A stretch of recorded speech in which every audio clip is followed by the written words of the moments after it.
golf lover, join in on fun discussions about golf from the perspective of two plugged-in Minnesota golf geeks, Brad Cole and David Branstad. This is 10,000 Swings. Hello and welcome back to 10,000 Swings. It is Sunday, May 2nd, 2021. I'm Brad Cole. I'm David Branstad. 10,000 Swings is brought to you by Jarrett Yalen with Northwestern Mutual. Jarrett is a good friend of ours, and let's just say we trust him enough to probably even give him 6-footers. For whatever financial questions you have, call Jarrett today with Northwestern Mutual, 612-209-4523, or check out his website at www.jarrettyalen.com, JARRETTYEHLEN.com. He can do retirement planning, life insurance, analyze your golf shop credit spend, you name it. Give Jarrett a call today. We've got a great show. He is literally, though, the only financial advisor in town that will do shop credit. He'll break it down. If you've got $50, he'll find a $38 polo that's on the clearance rack and maybe a $12 synthetic glove. So he'll make it work. Whatever you need to do. But Jarrett's awesome. Give him a shout today. And man, Brandy, we've got a great show this week. So the PGA Professional Championship happened this last week. We've got a special guest relating to that. The Valpar Championship, some club fitting talk, the Big Ten Golf Championships. And actually, next week, we'll have Jarrett Yalen with Northwestern Mutual on the show to break down the Wells Fargo and give a shout-out to all the wonderful moms out there on Mother's Day. And speaking of awesome moms, we have two guests this week that have two of the best moms in the world, as I know them very well. This week, we have Ty Munneke and Derek Holmes from PXG. Guys, how we doing? Real good, guys. Hey, it's an honor to be on. I feel like a Z-list celebrity being a part of this compared to the people you've had on in the past and who we have on joining us today. So seriously, it's a pleasure.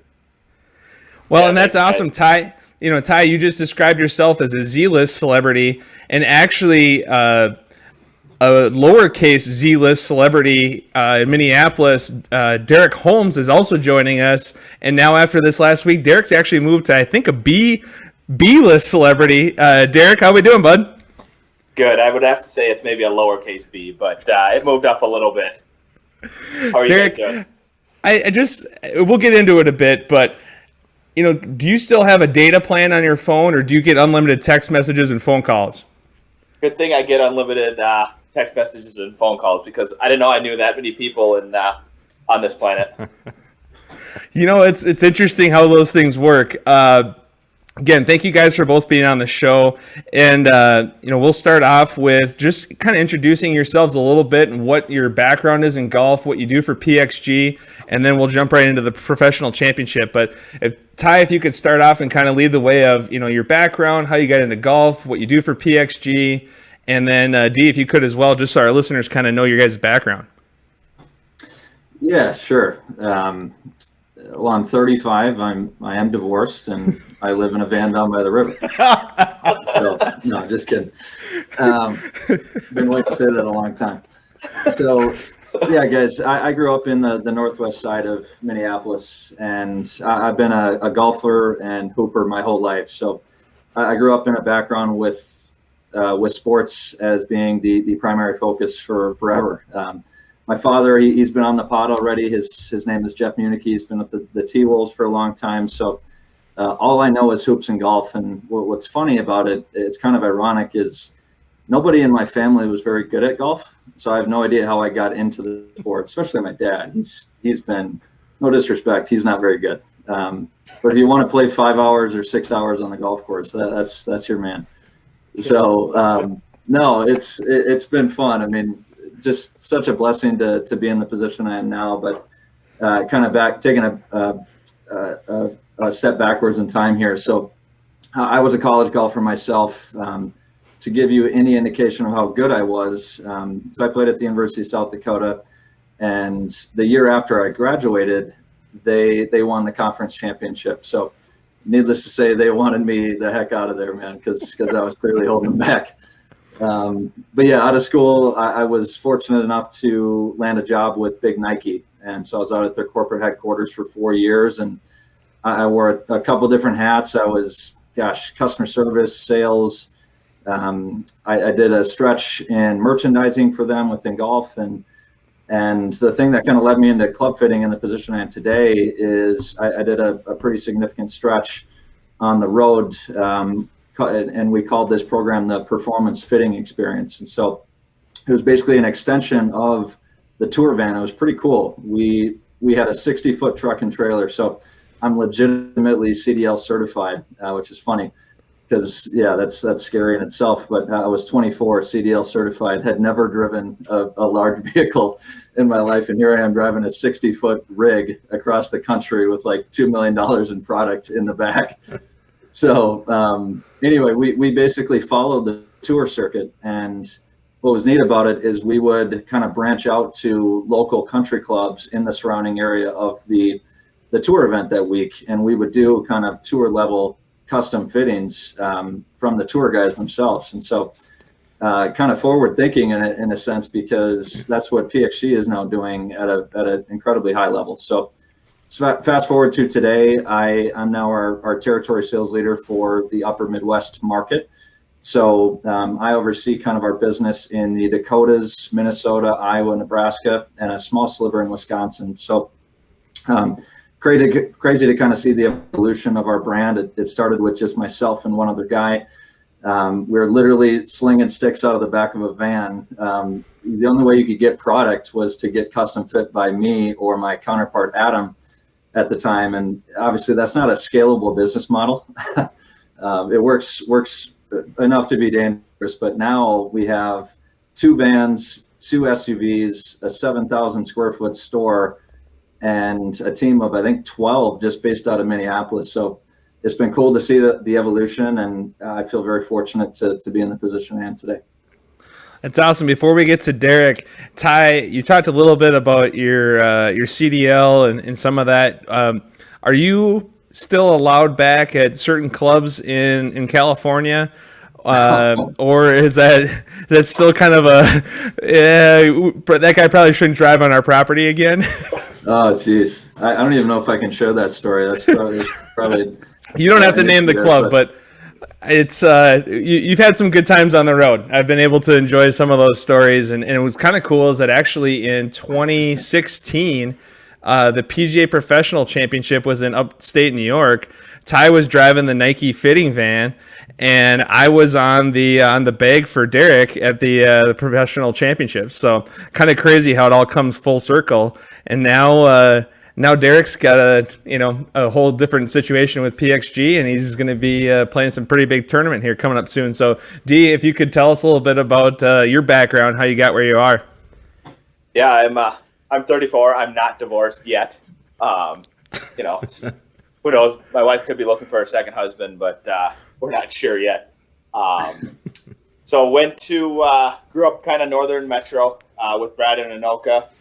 Moved to Arizona for a couple years, went to school down there, and then decided to move back to the north. Not sure why, but I ended up going to school at Wisconsin Stout, graduated there with a golf enterprise management degree, and then got into the golf business, worked at River Oaks Golf Course in Cottage Grove for 6 seasons, and then moved to Delwood Country Club, where actually got on staff with PXG, got to know Ty a lot better and that team, and decided in 2020, once the PXG Minneapolis store was open, applied for the manager's job, and now I run PXG Minneapolis with PXG crew, and loving it every day.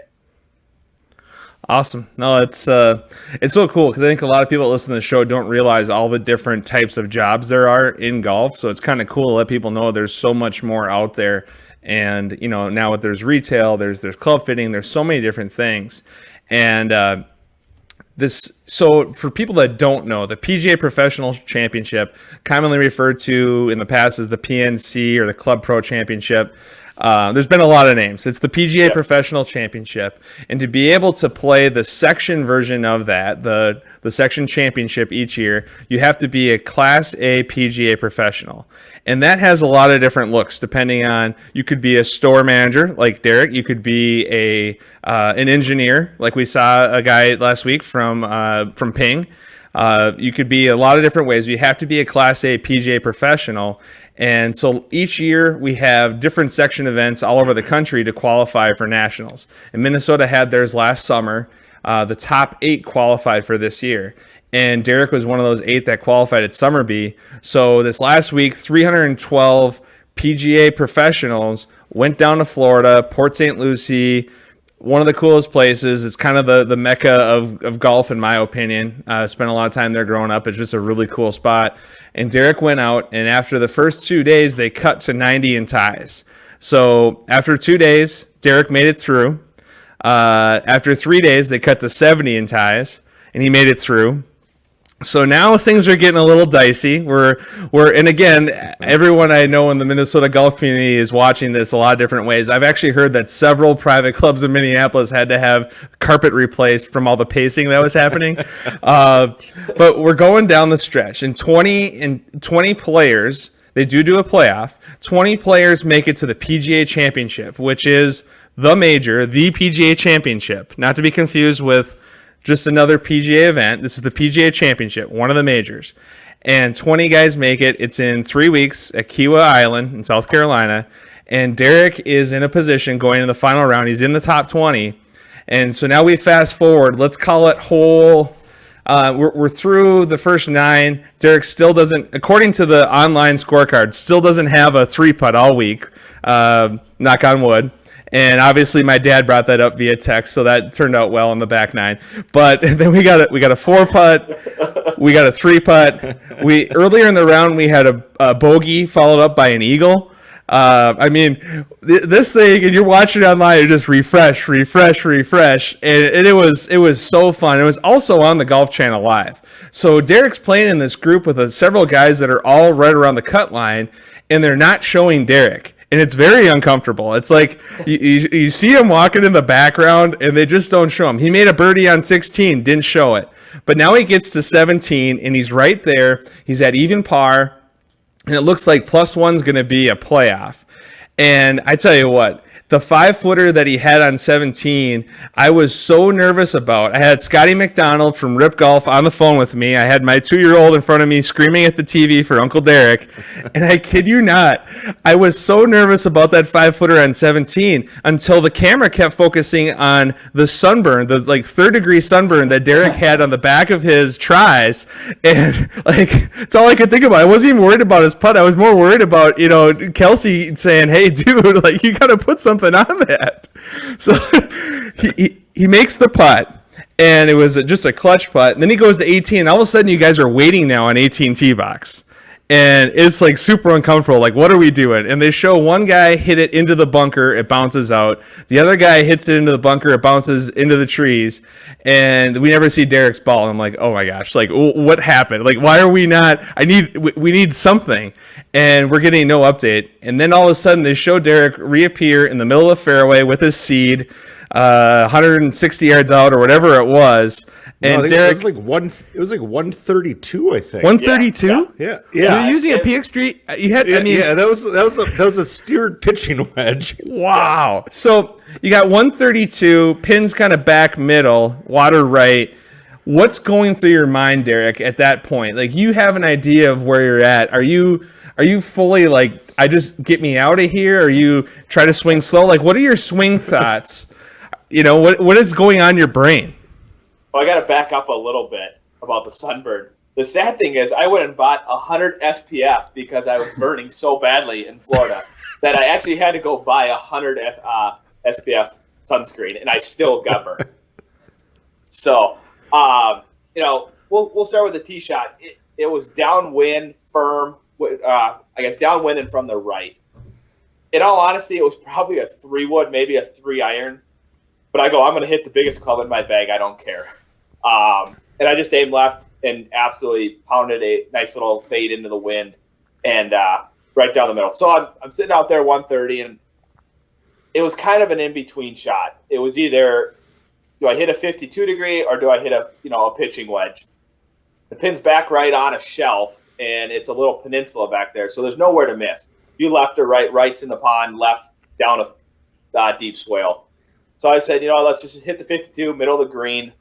Not an easy 2-putt, but it's better than some other alternatives. So, hit an okay shot, probably towed it just a hair, but hit the green about 70 feet away.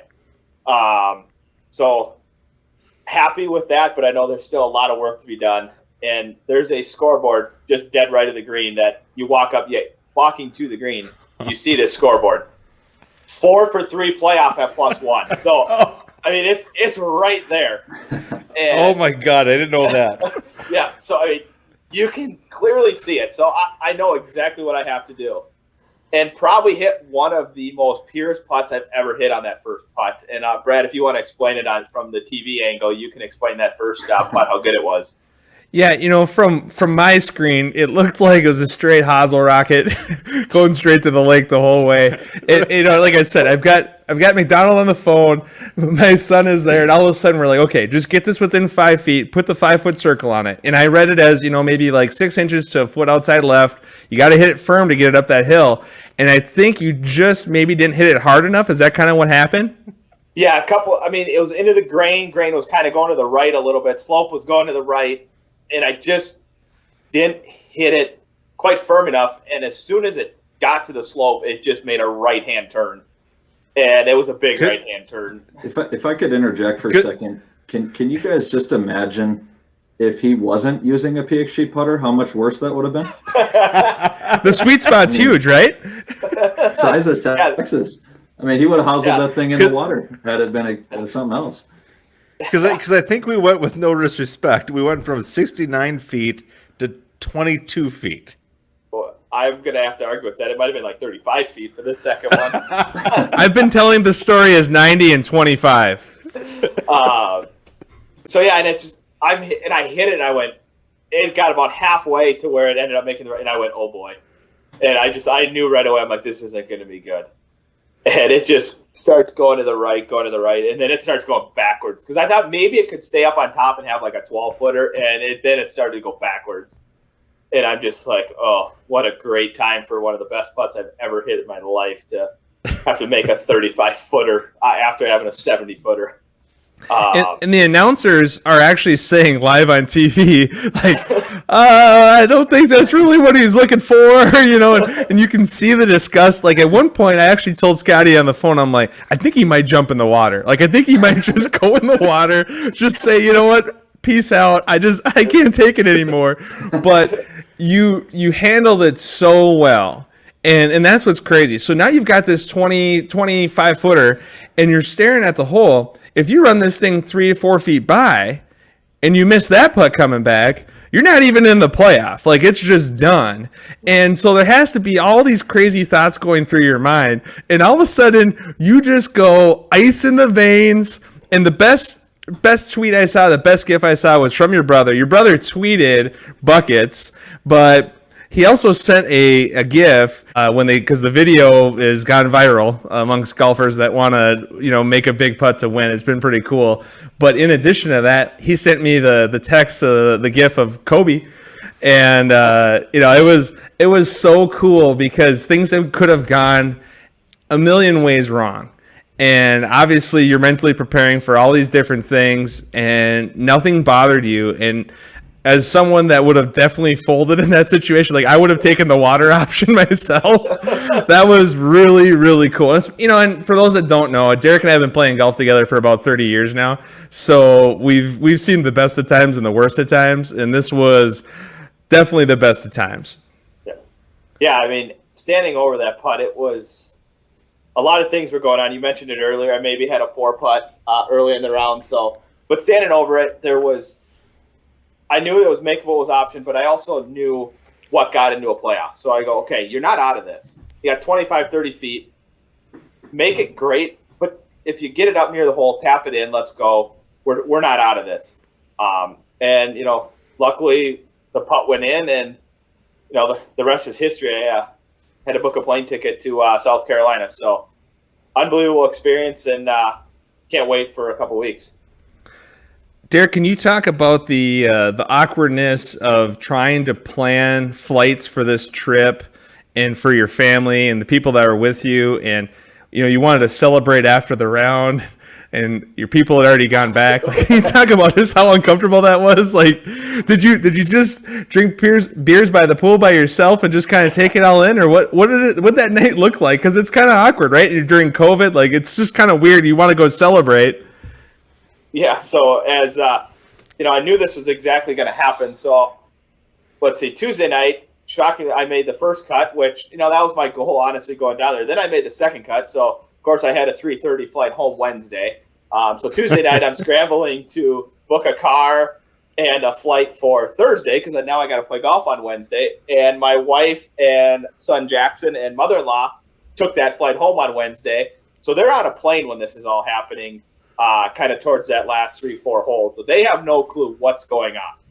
And so I get done and signed the scorecard after about 45 minutes of looking at it to make sure it added up to the 73.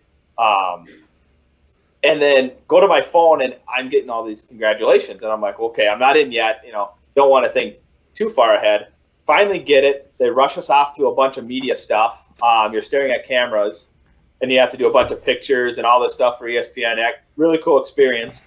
And then I get out of there and go, okay, what am I going to do? And go have a beer by myself and just hang out. And it was very awkward because, it's like you want to go party, but I'm not going to go sit at a restaurant. No one's here. I'm exhausted. So it's just it was an awkward kind of night because it was like I couldn't sleep, but no one was around, and it was just good problems to have. Trying to book a flight in, leaving in 2 weeks. Flight, house, cars for the family, who's coming, caddy, a coach to get on the range, a manager, all this stuff. Absolutely great experience, but it's you got to do it quickly, especially at Kiowa because stuff goes fast out there. All right, so let's bring this back to, I'm going to call it partying, but I have to bring this up. So there's a story out there about you and Adam Chandler. You guys are you guys are at an away golf tournament. I believe it's an away golf tournament. I assume it is. And you go out, you get a case of beer to go back to the hotel, and you're riding up an elevator, and something happens that you do to him. Can you finish that story? So we're sitting in the elevator, and he's got basketball shorts on. I'm pretty sure that this is where this story is going. Yep. And it's myself, Adam, and I believe Paul Speltz and Andy Smith. So now a bunch of golf pros.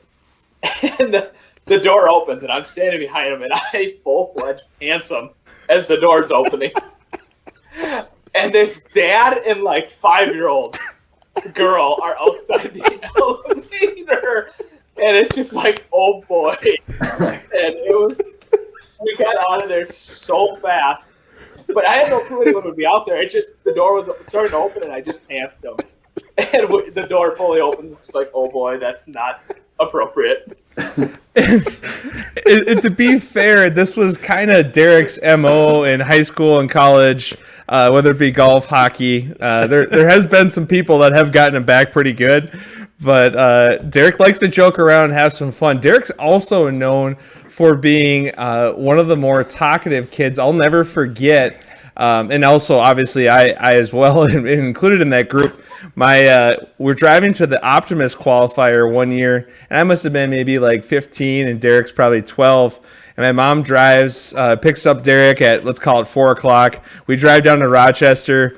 We're having breakfast at this Perkins, and it's 5:30, and my mom's been driving, and she looked at us, and my mom's a very sweet lady, as you guys can all attest, and she looks at us and she goes, "Are you two ever gonna shut up?" So never a dull moment when Derek Holmes is around. There's some joking, there's some fun.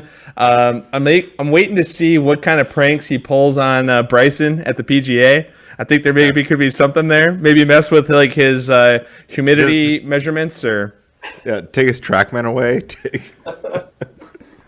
So Ty, can you give us we've seen a video, a little internally viral video, if you will, of the celebration at PXG in Southdale. Can you tell us a bit about just what that moment was like, your whole team together, watching your guy on TV, Was everyone nervous? Was everyone confident? Where were you guys at?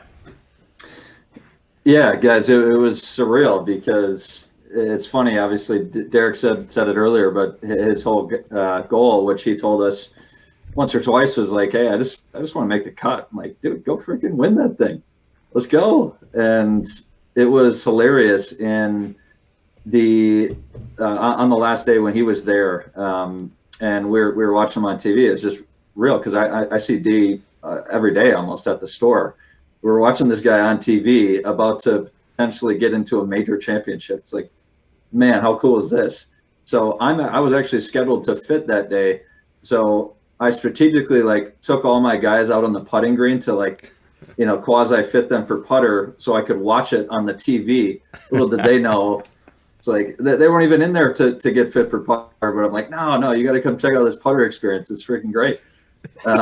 So I was not doing my customers a disservice or a service at all, but it worked itself out. But you could not believe the energy. There was probably 10 people standing around the TV at the time, and you're watching all this come to fruition. And I could have used some Tiger Woods CBD gummies or something, because my heart was pounding and I wasn't even there. It was crazy. We were all super, super nervous. Obviously, it was all nervous excitement and energy. But at the end of the day, watching that putt fall, there's a video that I'd be happy to share with anybody of us going absolutely bananas. Our assistant store manager, Paul Peltier, I'm pretty sure he lost his voice when he was screaming and beating his chest.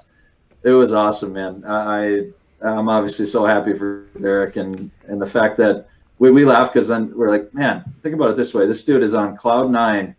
Tomorrow he's got to show up to the store and go back to ground zero, steaming shirts and, hemming and egging fittings with us. It's like, man, what a time to be alive. It was a really cool moment and just very special. It's not very likely going forward at this event for a lot of Minnesotans to make it through, because with it being a spring event now, we started so far behind the 8 ball, right? So just really incredible to see someone play that well right out of the gate in April. I mean, let's face it, D, 2 years ago, we had 2 feet of snow this time of year. So to think that you just shot, even in a PGA Professional Championship for 4 days in late April is it's pretty awesome stuff, and it was really special. So it's a cool story we wanted to share. Again, very unique. And the event was interesting. Omar Uresti won the event. Omar has over 350 starts on the PGA Tour, and is, because of the different classifications that are allowed into this event, Omar is, allowed to play in the event, but there's a lot of people that are very frustrated. I know he's actually done some interviews, and he's frustrated that people are frustrated with him. There's a lot of different ways to get in. And it's always very controversial, but it's very fun to see, you playing at that level, Derek, and to see what will happen next. We had Jeff Sorenson from Munneke made the first cut, and then not the second cut, correct? Correct, yeah. He played day 3, but not day 4. So, and our other 6 Minnesota section professionals did not make it through the cut. But it's just fun to see you guys on TV, and I think the Golf Channel does a nice job of covering the event. They get a lot of information out there. The only thing I was looking for was more coverage of Derek, but selfishly. But otherwise, I think that it's really cool that they kind of make you feel like a PGA Tour professional for 4 days at this event. I think it's pretty classy. Yeah, I think it was the 17th tee box. We were all pissed off. Where's you guys all hit? Where's Derek? Yeah, I hit too fast. I can't get to me, I guess. I guess not. Hey, can I interject really quick? I do need to give Derek a shout out. His scripting on Sunday was significantly better than Saturday. The scripting on your second to the last day, you had the picnic table checkered shirt with the camo hat, totally cross print that was not on brand. and then you cleaned it up nicely on the last day. So kudos to you. Yeah, I mean, I kind of use it as my sunk my battleship shirt. You know, E7, and you sunk my battleship. That's fantastic. And, you know, while we're here talking about PXG and the community you guys have at the store there, I do want to do a quick plug. Want all of our listeners to know that 10,000 Swings is brought to you by PXG, Parsons Extreme Golf. They have an incredible new store in Southdale. Again, Derek's the store manager, Ty's there all the time. They have great new Gen 4 clubs out right now to give a try. But I think if you guys could both interject a little bit here and add a couple things, you know, what are the things that some people don't know about PXG, or some of the, you know, I know some people think that it's super, super expensive product only. Can you guys talk a little bit about who PXG can appeal to? T, I'll let you start.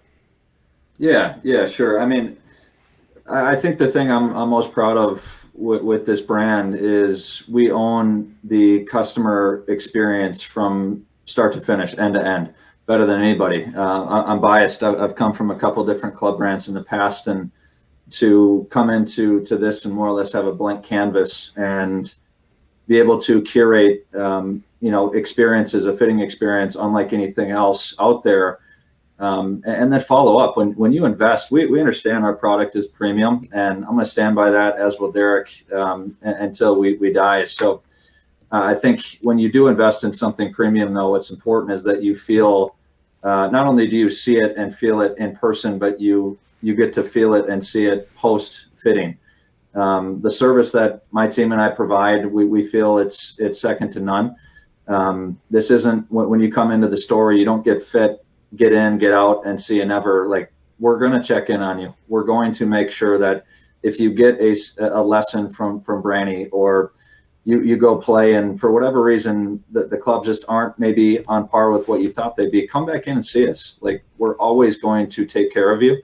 So I think something I'm really proud of is our service and mindset in that respect. But we also make great product. I mean, there's no denying every manufacturer in the last couple of years in particular has really boosted their game in terms of their custom offerings, in terms of the materials that they use. And maybe, again, I'm a little biased, but I think we have something to do with that.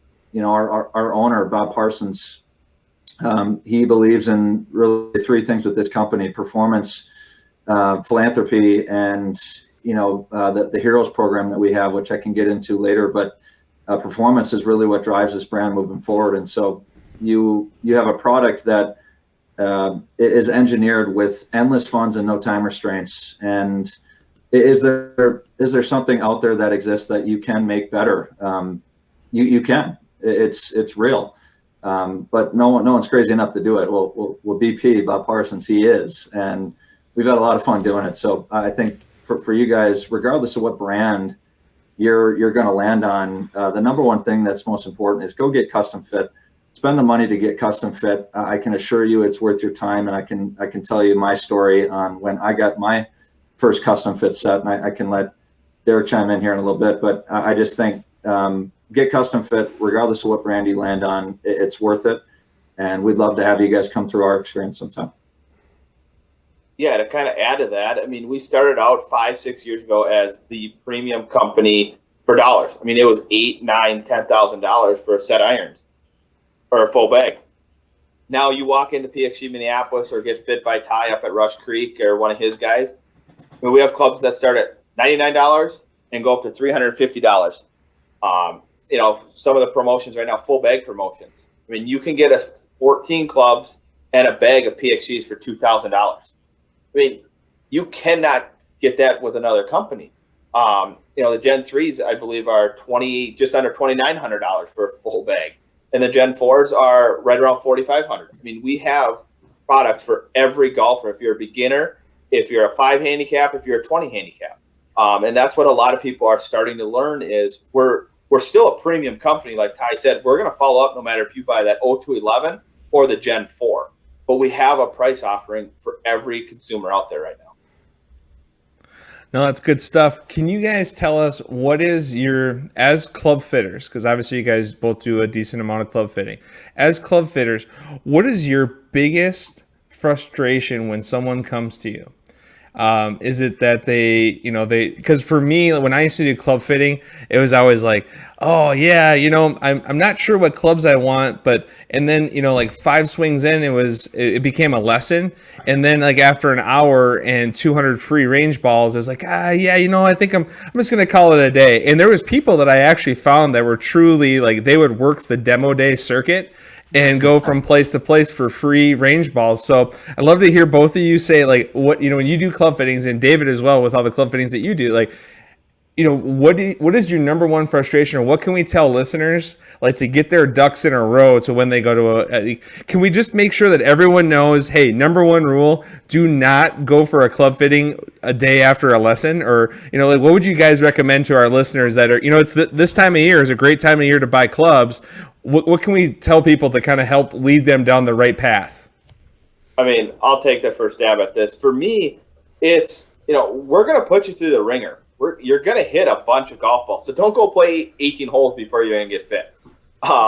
We've seen that a lot where a guy comes in and goes, yeah, I just walked 18 holes, hit range balls, and now I'm ready for my lesson or my fitting. Well, you just hit 100 shots with the range, and now we're going to make you hit 100. There's no way. I don't care who you are. That's a lot of golf swings in a day. So my big thing is come get fit first and then go play. I think we're all chuckling at this a little bit. Excuse me. When it comes to club fittings, it's expectations. You go from someone who can't get the ball off the ground, and all of a sudden, ball's in the air, and you've got a 10, 15-yard range of where it's going, but it has to go straighter. Like, really? We just went from the ball does not go off the ground to in the air and forward. How far more do we need to take this? That's actually one of the things I was going to say, Brandy, is I think people try and buy a game rather than work on their game and use equipment to then enhance what they've been working on. So I agree. Expectations, customer expectation, they expect, when they buy a $5,000 set, they expect that set to make them from a 25 handicap to 0 overnight. That's not reality. I do think to kind of, and this isn't to contradict what Derek just said, but I think one of my frustrations is when the first time you go to hit golf balls for the entire year is in your fitting. It's we deal with this a lot in Minnesota, right? Because there's 8 months of snow, and there's not, we've seen a trend over the last couple of years where there's more and more indoor accessibility, and people can keep their games relatively sharp throughout the year. But I think guys coming in cold turkey, expecting to just be in prime form for me to fit them. It's like, man, if possible, could you just go rake at least a bucket of balls or 2 or 3 or 5, or, just know that when you walk in here, you at least have somewhat of a sense of how your game is, because if the first time you hit a golf ball is when you step into the bay with me, odds are it's going to be like a 30-minute range sesh before we get some relevant data. So that's probably my frustration. No, that's some good stuff. And actually, before we get to the tour event this week, I do have to say, if you are going to go to a fitting and you haven't properly stretched or loosened up yet, it's a good idea to have some sort of a beverage or something to maybe loosen up a little bit, because if you're not, there's nothing worse than watching someone take their first 10 or 20 swings and they're not ready. So I'd like to take this time to acknowledge our other sponsor, Corona Premier. So Corona has a new beer out. David and I are both trying right now for those that are not watching on YouTube. It's called the Corona Premier, and it is 90 calories, 2.6 carbs. If you like Corona, this is a wonderful option for something a little bit lighter, pretty smooth, 4% alcohol. Probably a great beer drinking, on the golf course. Right, David? Like, don't you think that would be the perfect 80-degree day? Maybe a couple on the front, couple on the back. Not get too crazy, but it's delicious. So this is actually surprisingly good. It's the first one I've had. I really like it. But I agree. I'm not a White Claw guy. This is just not my thing. But I can do this. 2 in the front, 2 in the back. Yeah, let's go. Yeah, I think it's. Let go. And again, we want you to enjoy Corona Premier responsibly, but it's really a delicious summer, and again, you could have it at the lake, a variety of places, but definitely a very nice, light summer beer. So as we start getting some of these warmer days, a nice option. And by the way, I just want to say today is Sunday, May 2nd. Yesterday was Saturday, May 1st, and it was 82 degrees and sunny yesterday. And both David and I are not completely lobstered. So we're pretty excited about that accomplishment. And I think Derek's at a point now where he's probably are you already peeling, Derek, or are you getting in a better spot? My ears are peeling pretty good, so. Don't forget the sunblock, folks. It's an important part of the golf course. So we get into the Valspar this week. Do we need a sunblock sponsor? That might be our next one. So this week, the Valspar at Innisbrook. And normally this is a tournament where like 6 to 10 under wins. It's almost like a major. It's always pretty tricky. And a lot of the guys that have played very well at this event, Paul Casey, Louis Oosthuizen, et cetera, over the years, you guys that usually show up, in majors. Ty, you've actually been to Innisbrook. Can you talk a little bit about how hard this course normally is and how Sam Burns, what do you shoot, 18 under? Yeah, 17 or 18, I think. And it's, we were talking about this in the intro or the pregame deal here, and I just think 17 under is remarkable. And I've been there. I haven't played the course, but I've walked the course, and it is by all accords, it's a ball strikers golf course. I mean, you guys see Tiger and Paul Casey play well there, and it's because they're great iron players. I mean, those greens are like tabletops, and you can't get anything to hold, and so. It's a ball strikers golf course. I'm really impressed with that number. I didn't catch all of it, but was it soft? Was there some rain that came in? Is that why scores were low? It didn't appear to be that way on TV. So I'm not sure exactly if they, what they changed, but I was impressed. And again, it wasn't like a ton of guys were in double digits. I think we ended up with, 7 players were double digits. So it's not that crazy. But still, someone to get to 17 is kind of surprising there. And maybe the winds were just down a bit because that can be pretty windy, especially as they come through the snake pits. So, yeah, it was. I was surprised. I always like the Valspar. I think they do some cool different things with their branding and the logos. And one of the things they did this week that I thought was really sweet, the caddy bibs.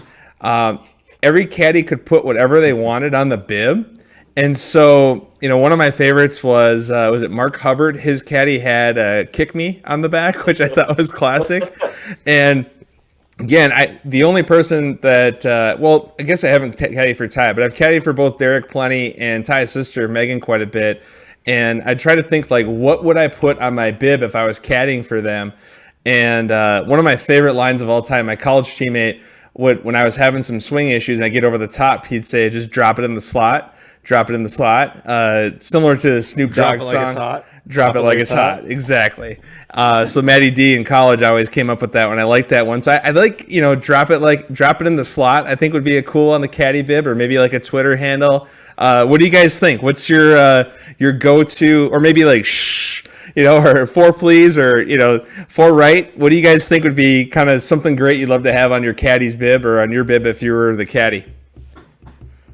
So I'm going to go straight to Caddyshack on this one because the one-liners are infamous. How about I'm going to end up working in a lumberyard for the rest of my life. I don't know how many characters I get on a caddy bib.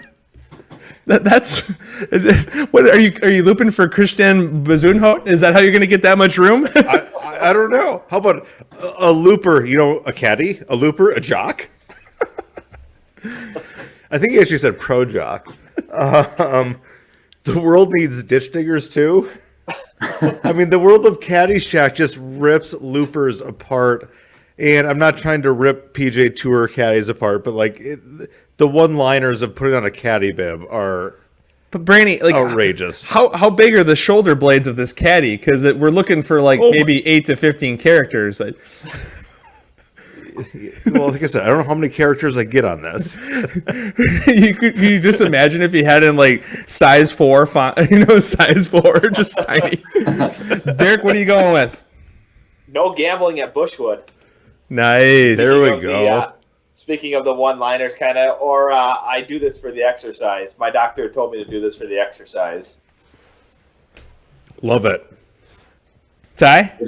If I could get an imaginary like meme or photo of someone, I would have a photo of Chubbs Peterson with a quote above him saying "It's all in the hips." You know, I'm a mental midget out there, guys. I need something to calm me down, and so if I saw a photo of Chubbs' face where it says it's all in the hips, I mean, how can you not play good golf with that? I like it. I had thought about go to your home. Yeah.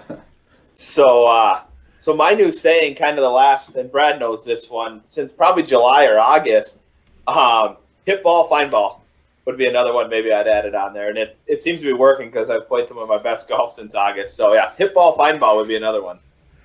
I thought that's a good one. I thought it was interesting. So Justin Thomas had his Twitter handle on there. And funny how that just came out a couple days after they announced the $40 million additional bonus for social media engagement and all that. It's like, well played, Seriously. JT. So can we talk really quick, Brad? Back to Valspar for a second. Sam Burns, respectfully to Sam, I looked him up. He's 94th in the world, so he's not some dude out there that's just out of nowhere. But Sam Burns, respectfully, that name itself, it's like kind of backup kicker status. And what I mean by that is you could go anywhere if you're Sam Burns right now and not get bothered. That dude just cashed $1 million check, and nobody is going to recognize him in the public. I mean, what a good position for him to be in. And obviously, if he wins another time or two, he's going to be all over. But what a good time to be Sam Burns. I'm happy for him. what's interesting, though, is that there's a lot of golfers that are not recognizable, right? And so, there's a lot of guys that have made 30 to 60 million out there that nobody knows who they are, especially when they don't have their hat on. Except for Stuart Sink. I think everyone knows who he is without his hat on. So Sam Burns have had 76 tour starts already. He's had 54 hole leads, two previous times he's lost. Also, his dad and brother both started college football not at LSU, but in Louisiana. Like, they're no rookie to the stage.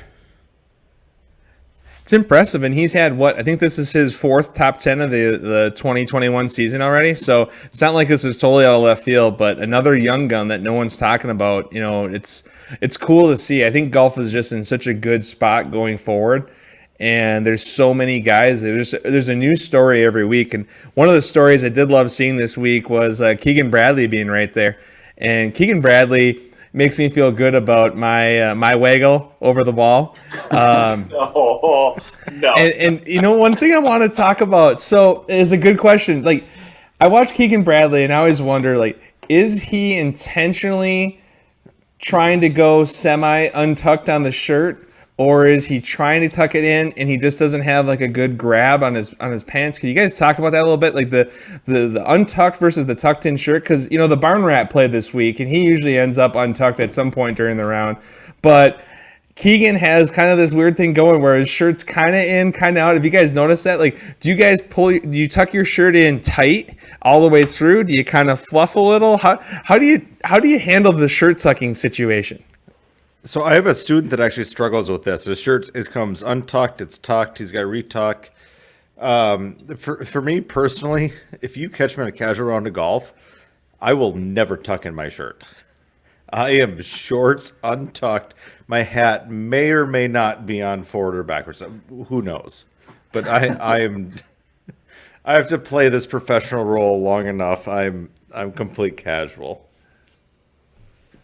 What's going on out at TBC? Is that the new El Dorado?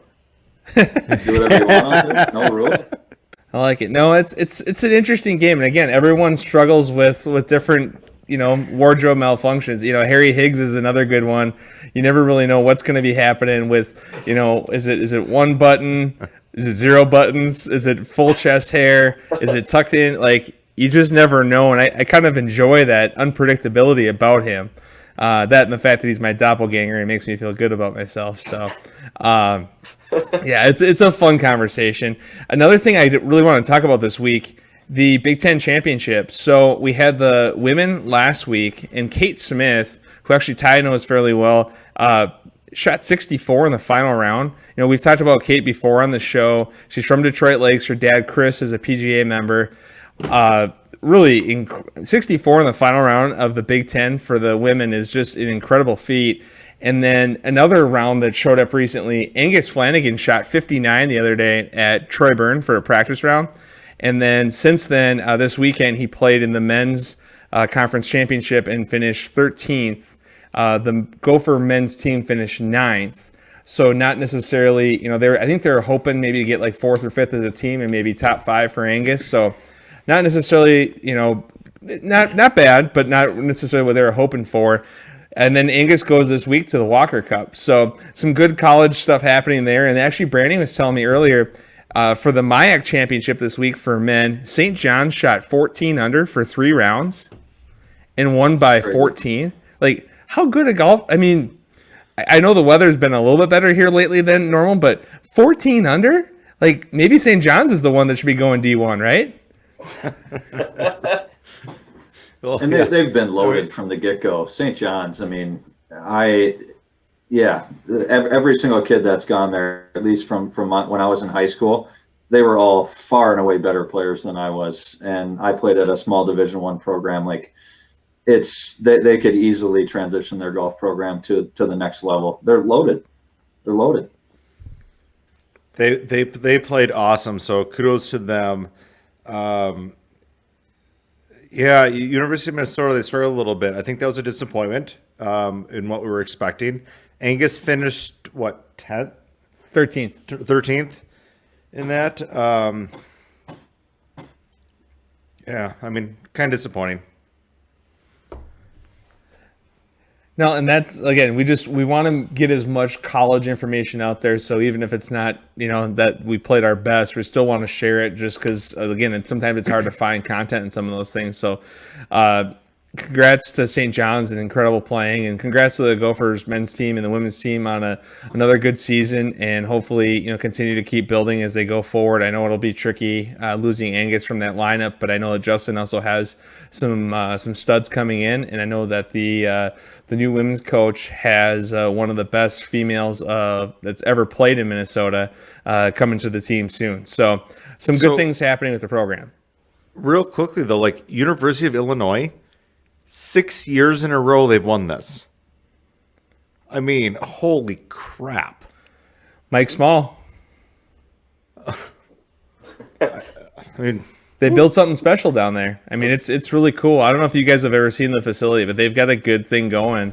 And I'm impressed with how many Big Ten schools now have pretty impressive facilities, you know, compared to when I was playing Division II college golf. You know, we would hit balls off of a mat into a net and hopefully not hit them too hard so they don't hit the wall and come bounce back at us at Mankato. So, you know, like, I feel like things have really improved over the years, and that maybe that's dating how old I am. At North Links? No, in the gym inside. No, it's incredible to see how much it's improved. I mean, wouldn't you say, Derek, even since your time at Stout, just the D2, D3 experiences have gotten that much better, and obviously D1, right? Yeah, I mean, we played in the winter. I think the first 2 years I was there, or first year for sure, we had no practice facility. The clubs went in our bedrooms, and they got pulled out in April once the season started. And then finally, we got a net up in a racquetball court. They finally gave us one of those. And then my last year, they converted it a little bit better. And now they're still in that racquetball court, but it's a lot. I mean, they got a putting green. They got they rearranged it, so it's a lot more. Even at D3, they're investing in practice and year round at the school. Yeah, it's crazy. None of us would probably ever make a squad now. So it's one of the things that we started doing on the show, guys, since we restarted here is we try to each week talk about a local business that we supported. And David and I kind of have fun with this. We pretty much pick and choose which places in Brooklyn Park or Champlin we hit up. But I tried something today that I've never tried before. I went to Fat Phil's, PHAT Phil's food truck. And he's set up in the corner of the Fleet Farm parking lot in Brooklyn Park, right by the former golf center there that still has the sign saying it's a golf center, but it's now a tennis center. Derek and I spent many lonely nights there hitting balls sideways.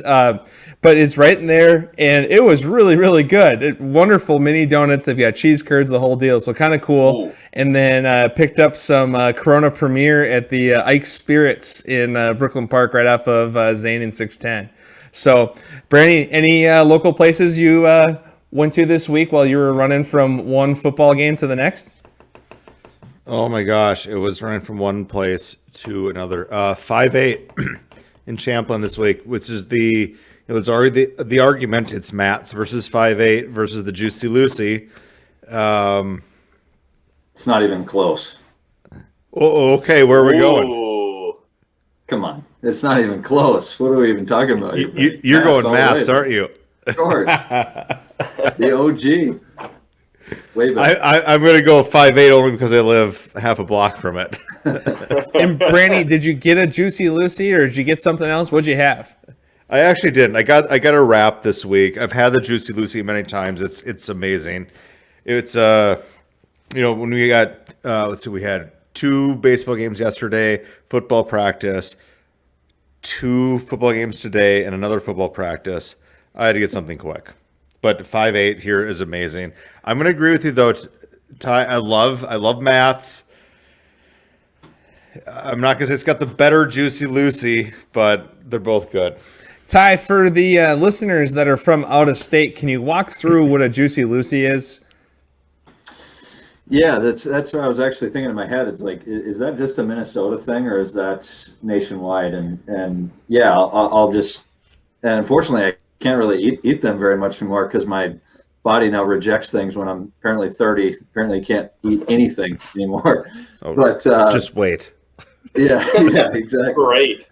So for those of you who aren't aware, a Juicy Lucy is a burger that is cheese infused, and that would be an understatement. So when you bite into this thing, it's like it just sprays everywhere. I mean, it's ridiculous, but it's so good, and there's nothing on it. It's just like meat, cheese, and bun, right, guys? I mean, I suppose you could put other stuff on it, but the simple concept that it is, I still don't understand how good it is, but it is. It's ridiculous. And what's crazy is that when you get it, like everybody immediately like, oh, I want to take a bite, and they get that first bite, and it's literally molten lava. And I just can't stress that enough. Like, you already said it, Ty, but everybody that comes for the first time, I try to teach them like, hey, wait for a couple minutes, and then just start kind of nibbling around the edges and kind of work your way in. And then they get aggressive, and then also they try to get to the middle of the burger, and cheese right in the face. So molten lava. I love it. My one complaint about a Juicy Lucy, they are absolutely phenomenal. But I shouldn't say complaint. If you're going to go get one, make sure you eat something before, because it is like a half hour or a 40-minute wait for the Juicy Lucy. Don't expect to walk in and go, I want a Juicy Lucy. Well, you're going to sit there for a while. I suggest like some onion rings or fries or something, maybe some cheese fries. Maybe you drive to Dakota Ridge, Derek, and get the cheese fries and then come back and hopefully your Juicy Lucy is cooled off by then. One of the best. I like to double it up and just get cheese curds right beforehand. Yeah. So to talk about what Brad just said, there used to be a tournament down at Dakota Ridge, and we'd always spend the night before. We used to call it the Pro Buddy.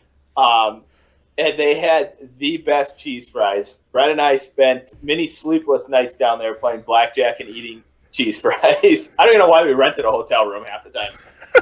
Shocking that Brad had to spend sleepless nights playing blackjack. Yeah, and eating food at a late time. I know that's the doctors wonder why I can't lose weight. Well, let me tell you, it's the activity from 10 to midnight that's not helping. So, Ty, what's your? Have you been able to support any local businesses recently? Any places you want to talk about or give a plug to besides PXG Southdale? No, yeah, It is. I'd be doing these guys a major disservice if I didn't talk about it. Maybe you guys have already plugged them and I missed this, but Malone's Bar and Grill in Maple Grove, bar none, the best boneless wings I've ever had. I'm biased a little bit just because I'm a creature of habit. Once I go somewhere where I find something I like, that's all I get when I go there, and I go there a lot. So AJ and Junior, they are fantastic. The service is great, and the beer is super inexpensive, guys. It's like $3 or something for my favorite beer. No disrespect to Corona, but Kona Big Wave, by far the best. So Malone's Bar and Grill, Maple Grove. Nice. How about you, Derek? Recently I would say it's Delio's in the mall. It's just a convenient, fantastic pizza. When we have events at the mall, that's where we go. But it's a nice, easy grab when we're at the mall, and fantastic. So if you're ever at Southdale, Delio's Pizza, lower level. That's awesome. So before we wrap up, you guys are both on the show for the first time. And what we always do to the first timers, we got to know if you could play one golf course with a foursome of your choice, who are you bringing with and where are you going? They can be dead, alive, someone you know, someone you don't know. You can pick whatever you want, no rules, but it's you and 3 other people. Who's your group and where are you playing? Ty, you want to lead us off? Sure. Yeah, that's a tough one. I was thinking more on the course side of where the dream course would be played. My dream golf foursome is a lock. It's been this way for a long time, but course was tough for me. So I'll lay it out on the course side first. So I chose Bandon Dunes. Bandon Dunes, it has to be 65, sunny, no wind. Okay, it's my fantasy. Good luck. Yep. So you asked, I'm giving it to you. So Bandon Dunes, 65, sunny, no wind. Dream golf foursome: Larry Bird, Tom Hanks, and Kelly Slater, the professional surfer. Apparently, he's a diehard golfer. So, and I'm for those of you who don't know, I don't think I talked about this, but I'm a huge water sports guy. I love surfing, and so Slater, that's a no-brainer. Can you tell us a little more about Tom Hanks? Are we talking like big Tom Hanks or Forrest Gump Tom Hanks or current, or what part of Tom Hanks' life are you wanting to play golf with him? And can you tell us about his golf background? I'm sure I have no idea if he's any good at golf. He has to be an improvement on Charles Barkley. So, it's actually, I shouldn't say that. Barkley, he put PXG in the bag, and he went out on national television and schooled Steph Curry, and who was that other one? Curry and Peyton Manning, Barkley and Phil. Love it. But anyway, I forgot what we were just talking about. I got all excited about Tom Hanks. Tom Hanks. Thank you. What Tom Hanks do you want to play with? Are you feeling like Forrest Gump, or do you want him to like narrate it, or Yeah, I'll take any version of Tom Hanks. There's no better actor out there. I know it sounds like I have a lot of opinions, but he's the stud. He's the GOAT. I mean, every movie he's been in, he's the best. So I'd love him, Bird, and all his swag that he's got. I mean, I'd love to pick his brain a little bit on his old days playing, and and Slater. That's my question. I have to assume that Larry Bird would be with and not the Larry Bird stash, but with the Jeff Munneke stash from back in the day. Like, it would have to be that version of Larry, right? Yeah, the porn stash. It's not a good look for anybody. So yeah, it's no bueno. Brad, I'm going to put this out there, but that's the most interesting dream foursome we've ever had. It's very diverse. We don't know the golfing ability of any one of the 3, but the storytelling would be amazing. And Ty has definitely spent most of his life embracing the storytelling on the golf course. So I think maybe Derek's got something more unique, but that was impressive. Derek just wants to go anywhere they have cheese fries, so he's saying Dakota Ridge. I can feel it right now. Give me Dakota Ridge with cheese fries. I'm in. I don't even need a foursome. Solo cheese fries? Yeah. So I think I got to go Pine Valley, just because it's so hard to get on. So Pine Valley would probably be it. Big hockey guy. So I'm going Wayne Gretzky, Neil Broughton, and probably Ben Hogan. and then Brad Cole would be on the bag. Ooh, what do I have on my caddy bib? What does it say? It's in the hole. Hit ball, fine ball.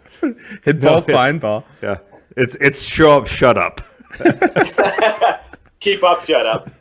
Yeah, I tell you what, it's a fun conversation, and we can't thank you guys enough for being on with us tonight. I really appreciate you both, and we'd also like to thank our sponsors, Jarrett Yalen with Northwestern Mutual, PXG, and Corona Premier. As always, you can connect with us via email at 10kswings@scorenorth.com. Please subscribe to our show wherever you get your podcasts, Apple, Spotify, Score North, and give us a 5-star rating. For episode 11 next week, we will have Jarrett Yalen on the show to break down the Wells Fargo Championship. Until next week, friends, I'm Brad Cole. I'm David Branstad. Thanks for tuning in, guys. Cheers.